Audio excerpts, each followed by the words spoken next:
అంటే ఏటవాత మొత్తంగా చూస్తే ఈ ఎగ్జిట్ పోల్స్ ఎవరైతే సీరియస్గా అంటే ఇక్కడ స్టేట్ ఓరియంటేషన్తో మన రాష్ట్రం కానీ ఇక్కడ మాత్రమే ఫీల్డ్లో ఉండి ఇక్కడ రెప్యూటెడ్ సంస్థలుగా ఉన్న వాళ్ళు చేసిన వాటిలో పాజిటివ్ ట్రెండ్ అయితే కనిపిస్తుంది వైఎస్ఆర్ కాంగ్రెస్ పార్టీకి. ఢిల్లీలో కూర్చొని పార్లమెంట్ యాజ్ ఏ యూనిట్గా తీసుకొని 100-200 శాంపుల్స్ వాళ్ళు ఎక్కడెక్కడ ఫోన్ల మీద తీసుకుంటారో ఎట్లా అలాంటి వాటిలో కొంత బీజేపీకి అడ్వాంటేజ్ ఇవ్వాలనే ఒక ముందే టార్గెట్ పెట్టుకొని చేసినట్టు అనిపిస్తుంది.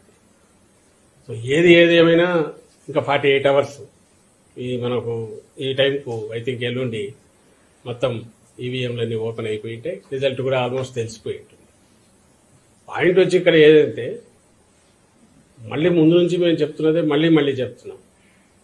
ఈ 5 ఏళ్లలో మా ప్రభుత్వం, జగన్మోహన్ రెడ్డి గారి ప్రభుత్వం, జగన్మోహన్ రెడ్డి గారు వ్యక్తిగతంగా ఆయన ఒక నాయకుడిగా ప్రజల్లోకి పార్టీని తీసుకెళ్లినంతగా కానీ లేదా ఒక కొత్త రకం విప్లవాత్మకమైన మార్పులు తీసుకురావడం కానీ వేటి ద్వారా అయితే పేదలందరూ కూడా బాగా లబ్ధి పొందారో ఆ లబ్ధితో ఆర్థికంగా వెసులుబాటే కాకుండా సాధికారత కూడా సాధించుకున్నారు.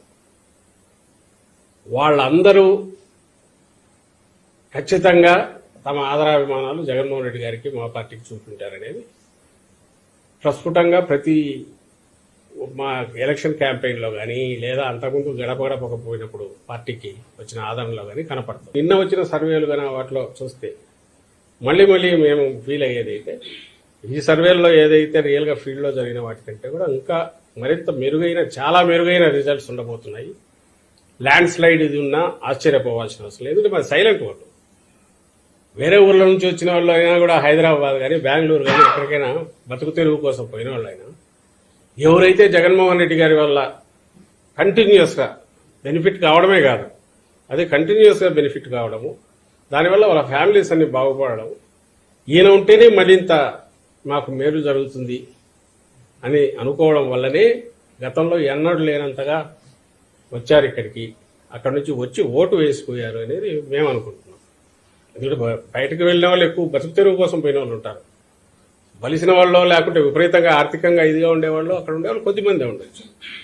అలాగే మహిళలు, పేద మహిళలు, వాళ్ళంతా వాయిస్ రైజ్ చేసి గట్టిగా అనకపోవచ్చు. వాళ్ళ ఓటు హక్కు ద్వారా, వాళ్ళ ఓటు హక్కు వినియోగించుకోవడం ద్వారా ఆ తీర్పు ఇప్పటికే చెప్పి ఉంటారు. అది ఈవీఎంలో ఉంది కాబట్టి సేమ్ ది రిఫ్లెక్ట్ అవుతుంది రేపు.